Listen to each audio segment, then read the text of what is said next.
Malik Washington has to be the guy for Maryland football.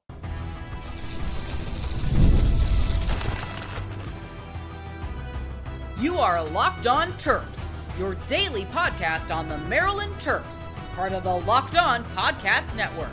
Your team every day.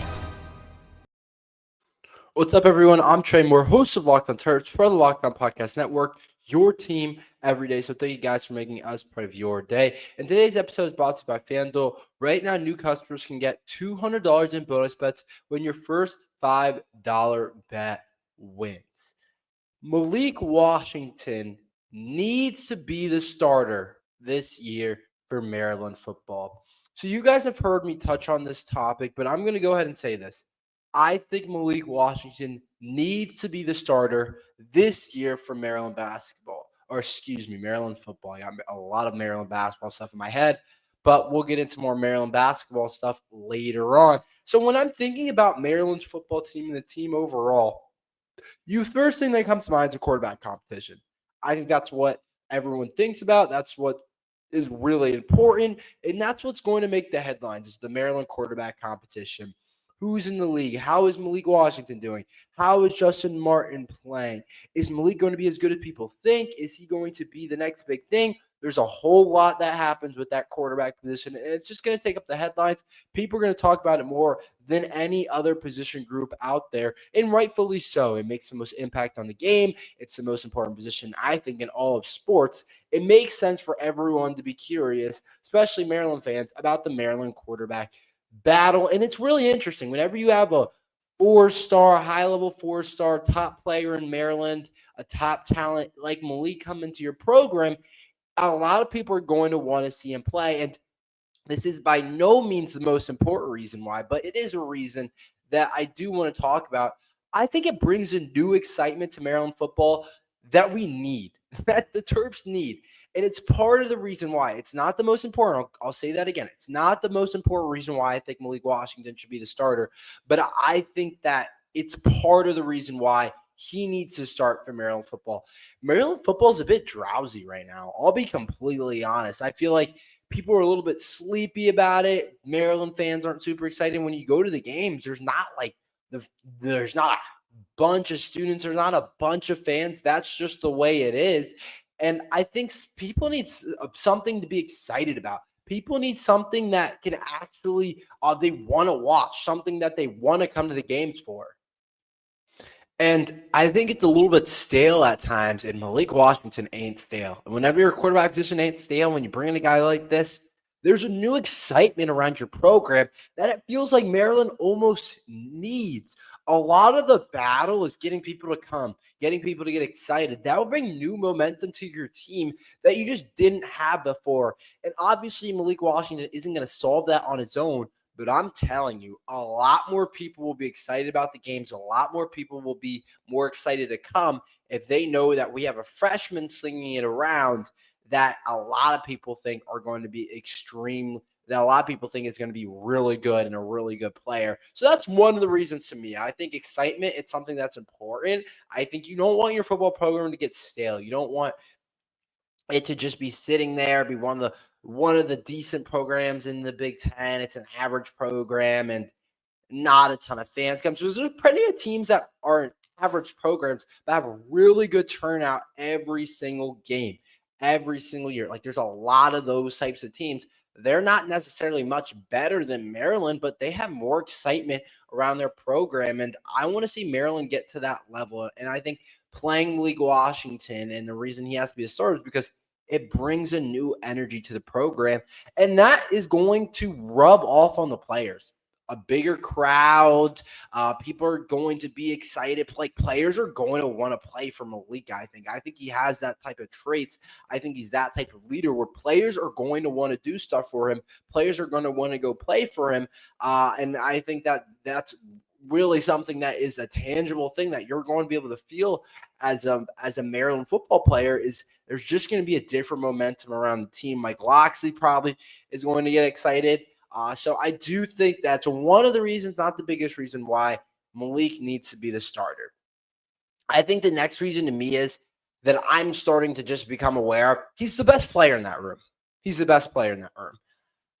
I don't know if a lot of people realize that. I know a lot of people, and including me, are like, he's not as experienced as Justin Martin. He hasn't played as much as Justin Martin, but Justin Martin hasn't played a ton of college football either. He hasn't played a ton at UCLA. He hasn't gotten a ton of game reps. Well, he's like one game against Penn State and then a couple other passing attempts. Like, that's not what we call experience. That's not enough to be like, oh, this guy has much more experience than Malik Washington. And the fact that Justin Martin hasn't really played his whole career, hasn't really gotten an opportunity, tells me that he hasn't been good enough. And I'm not saying he's not a good player. I'm not saying he's not going to be good. And if this year he ends up playing, which is entirely a possibility, I'm not saying that he's not going to end up being a decent player. I'm not saying that. But at the end of the day, he hasn't been good enough. He hasn't been good enough to get on the field at UCLA. He hasn't been good enough to impress the coaches enough to let them trust him run the offense. And it's not like he was some unheralded recruit coming out of college who needed to work his way up out of high school. He was a really high-level recruit. 4-star, 6'4", 230, looks the part, looks like the type of guy you want at that size. And after watching him in the spring game, you just start to realize Malik's the better guy. He's going to be the better guy long term. I think when we think about the season throughout, I think that Malik and Justin Martin might be comparable right now. I still would give the upper hand to Malik. But as we go on throughout the season, as we continue to play out, I just think Malik's development, the way he's going to get better, the way that he's going to go at it, I think he's just going to end up being better at the end of the season than what Justin Martin is. At first, it might be like back and forth a little and not exactly as clear, and we play some of those bad non-conference games early on, so it almost makes sense to let Malik struggle a little bit because you can get away with it against NIU. You can get away with it against FAU and Towson, whereas we might get later on the season, and if we haven't played Malik yet, we don't want those struggles to come in when we're playing Michigan, and all of a sudden Justin Martin's played bad for 3 straight weeks and we decide to put Malik in. That's not what we want to do. That's not how we want to go about it. So to me, I think that Malik Washington is definitely the guy, and I think he needs to play because I think he's going to end up being the best player. I think he has a slight edge on Justin Martin right now. And obviously, I'm not in practice every day, but what I've seen, what I've heard, what my feeling tells you is that he's a slightly better player than Justin Martin is, as well as, to me, I think throughout the season, Malik is just going to get so much better. Like, we're going to see Malik go like that, where I think Justin Martin, we could potentially see a little bit of a flatter line. I just think Malik has more potential to grow. He's younger. I think he's just a better, more natural quarterback. You saw the way he threw it at the spring game. It looks different. It looks natural, like he just slings it. Like, there's people that play quarterback position that aren't natural throwers of the football, but are just really talented and have talented arms, but they're not natural throwers of the football. And I think Malik's one of those guys that's a natural thrower of the football, but also has a big arm as well, where I think Justin Martin, yeah, he's a quarterback. Yeah, he's 6'4". Yeah, he can throw rockets, but I don't think naturally throwing the ball down on down every single play, similar to how Billy Edwards was. I don't think he's supernatural at that. Like, guys that are natural throwers of the football just end up winning. Like Patrick Mahomes, natural thrower of the football. Joe Burrow, natural thrower of the football. Justin Herbert, pretty natural thrower of the football. Guys that are good quarterbacks still that aren't as natural throwers of the football, that just aren't like natural guys that are just bang, bang, like super, that are like really show a lot of precision and stuff like that. You see guys in the NFL, like you think of guys like Anthony Richardson, like a good football player, but just not a natural throw of the football, just more of an athlete and is able to get it done that way. And he's kind of the main example that goes in my head versus guys that just are natural throwers of the football, can make play after play after play. And that's kind of how I see it. So I do think it's going to be interesting in how everything goes down, but I just think Malik Washington's a better player. I do, and I just think he's going to get so much better throughout the season when we're playing Michigan, when we're playing Nebraska, when we're playing whoever else we play on the schedule. I think Malik's going to give us a really good opportunity once we get in the thick of it in the Big Ten play for us to win games. And at the end of the day, that's the most important part, is to win games. That's what we do it for, is to win games. And so I think Malik Washington is going to create a different type of momentum, and it's going to kind of be a ripple domino effect around the program where we want to play Malik. Everybody's talking about Malik Washington. We want to play Malik, and I just think it's going to rub off on different people, and I think it's going to go around the program and slowly be a ripple effect where a lot of people have him. And I just think he brings his confidence and his leadership, and it's like a new way for Maryland football. And I'm sure Mike Locksley would like to do it this way too, where you have your guy for the next couple of years, and it's really exciting. We'll see what actually ends up happening, but I just think Malik's the better player. I think he needs to be the starter. And also something I didn't touch on a lot, the future, man. When we think about Maryland's team, they feel a year away. They do. They have a bunch of freshmen that are really talented. This is the best class Mike Locksley had. They have a bunch of good young players, but they're lacking old guys that feel like impact players. And in the future, you want Malik Washington to be the guy. And I think the best way to go about it in college is to get him as much snaps, as much plays in Mike Locksley's offense as possible. So I think in the long run, Malik's the guy. We'll see what ends up happening. I think it makes sense for him to be the guy, but we'll see how it all goes down. Let's talk about Maryland basketball. Scott Van Pelt says something very interesting, but who's the star for Maryland basketball? We need a shot. Who gives it to us? Talk about that next. The NBA playoffs are in full swing, and every night delivers highlight-worthy performances, major momentum shifts, and can't-miss moments. Whether it's a game-winning shot or a breakout player, there's never been a better time to get in on the action. FanDuel makes it easy to stay in the game before tip-off and live. With player props, performance trends, and same-game parlays, fans have more ways than ever to play smart and win big. Which players are showing up in the biggest moments, and how could tracking their trends help you build your next bet? What would it look like to combine live prop bets mid-game with based on how the action unfolds? If you got to read who's heating up, there's so many different things you can do on FanDuel. So make sure you guys head over to FanDuel. There's so many different things you can bet on. There's the NHL games. There's the NBA games. The Oilers play the Panthers tonight. Of course, we have the series between OKC and Indiana, which is huge. And then, of course, the MLB is in full swing. So if you're new to FanDuel, it's a perfect time to sign up. Head to FanDuel.com and place your first $5 bet. If it wins, you'll get $200 in bonus bets. Make every moment more with FanDuel, the official sports betting partner of the NBA. So Maryland basketball has a really interesting team, and I've said it. But my thing is, the biggest question mark to me is, who's the guy for Maryland basketball? I think basketball is, you have to eventually have you have to have a guy. As your season develops, you have to have a dude that, like, if the game's on the line, who takes the shot? If we're down by 2, a minute left, who has the ball? Who are we giving it to? And I think Maryland basketball, it's not quite clear and obvious, because I think most of the time you want that to be a guard. I think when we think of the NBA, like, just think of the finals right now. It's Tyrese Halliburton taking the last shots for Indiana, even though they got blown out last night. But what is that, like a couple nights ago now, game 1, whenever that was, we saw Tyrese Halliburton take the game 1 shot and make it. Like, he's the guy for Indiana. Whether people think that's a good thing or a bad thing, whether that can win for them or not, that's created them an opportunity for them to get to the finals. And the same exact thing with the Thunder. SGA's the guy. He's the MVP. And if they need a shot down 1 against Indiana in Game 7 in the finals, we know who's probably going to take it. So, to me, Maryland basketball has a really interesting roster where there's a bunch of different players that are really intriguing, like a bunch of different intriguing pieces where you're like, I wonder how he ends up being.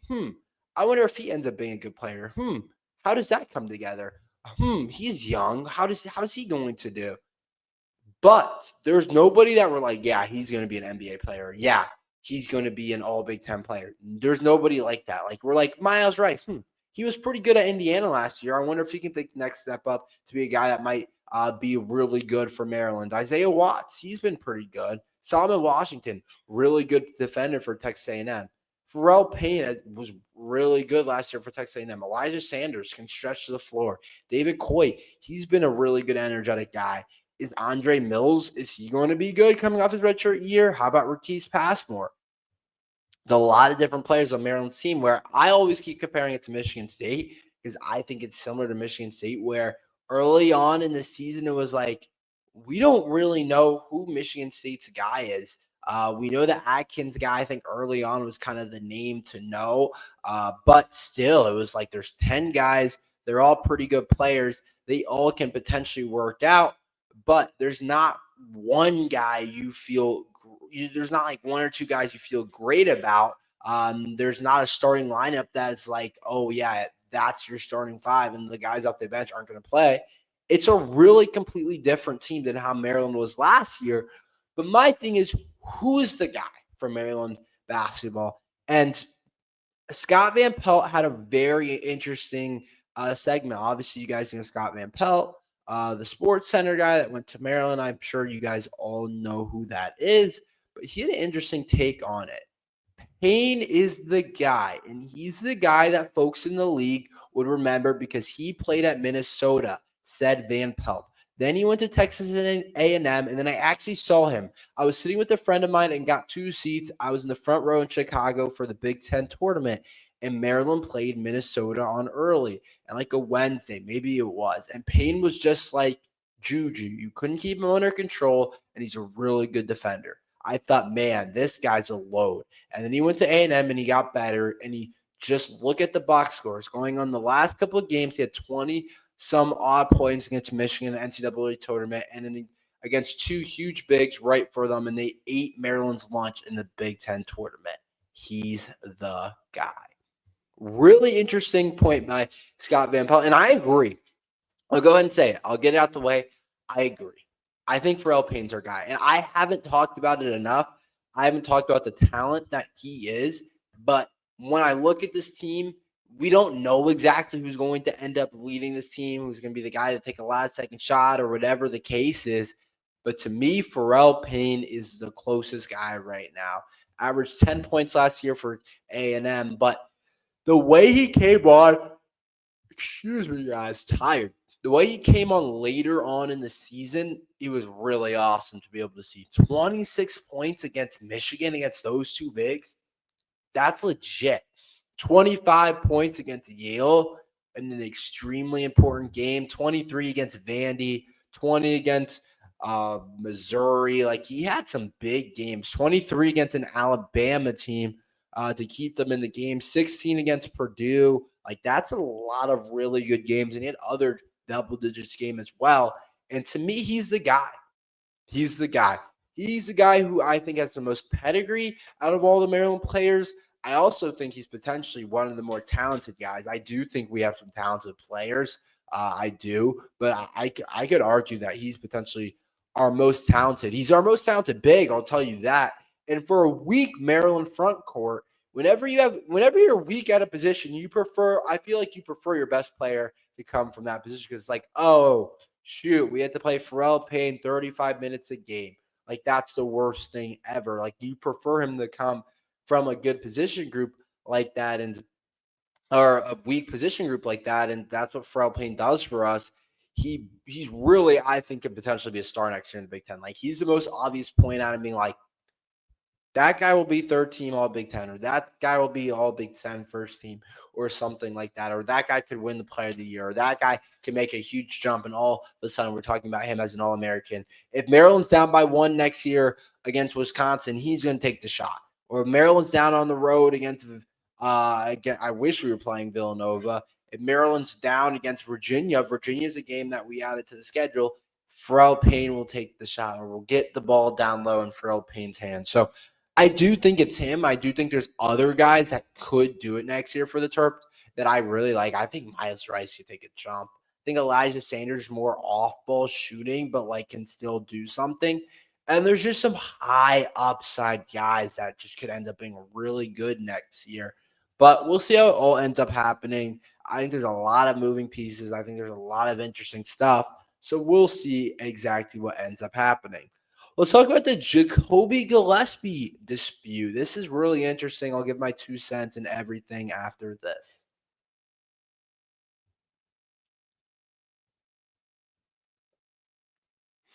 So Jacobe Gillespie apparently is taking Maryland to court because of, I guess this is how I read it, because they refuse to pay his NIL money. And I have a couple different ideas about this and everything. So first of all, if Jacobe Gillespie is going to court about it, he feels pretty strongly that he can win it and that he's owed this money. And I bet it's a lot of money.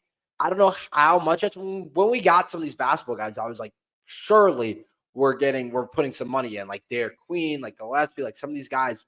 You knew we were spending some money to get some of these guys. And I don't know how much we spent for Jacobe Gillespie, but it was probably what? If I had to guess, $100,000, $200,000, probably something like that. And the interesting thing is apparently Maryland now refuses to pay. I have no idea how the NIL works when you go to court and some of these different things and what happens in these situations. But Gillespie has decided to take Maryland to court. And so I don't know exactly what's going to happen, but I think this is really interesting because it goes to the topic of Maryland's NIL. So apparently this came out of the NIL fund from Maryland where they're able to pay the players that he was supposed to get paid from. But I think it's a larger problem for Maryland sports is people are questioning, does Maryland have the money? And when I mean that, they're like, did they ever, like, do they have the money to play Jacobe Gillespie? Like, do they have enough? Like, I'm sure they'll cough up the money and pay him to make this go away because they don't want people to think, this is like a big thing for recruiting. They don't want people to think, oh, Maryland isn't going to pay you. Oh, Maryland's offering us $50,000 to go to school, but they're not going to actually end up paying you. They do not, will not want that as a Maryland program. You don't, because we know how big NIL is today. We know how big of a deal it is, and it makes sense for it to be a big deal. It makes sense that these guys should be getting paid. It makes sense that players want to be paid. Like, shoot, if I was a Division I basketball player going to Maryland or one of the Big Tens or ACCs, I'd want to get paid a bunch of money too. Like, let's be real. I'd want $800,000 or something like that. For sure, that's money that can really help you in the grand scheme of life, even if you're not an NBA player, whatever it is. Like, that's a lot of money that you can use in your life to get you ahead and put you in a spot that a lot of people just aren't going to be. So I do think that's interesting, but Maryland's got to clear that up, and I think they'll cough it up. But it also comes back to the point to where, did Maryland ever have that kind of money to be offering around if they don't pay it? I don't know how these deals exactly work, but the fact of the matter is the fact that Gillespie wasn't getting paid. Like, I thought it was more like, oh, they offer you money, then you get paid pretty instantly. I guess that's not exactly what happens. Maybe it takes a while for the money to come through. Maybe it's the end of the year. I don't know. Maybe it depends on the contract you extend. But to me, I thought it kind of sounds like Maryland's kind of being cheap.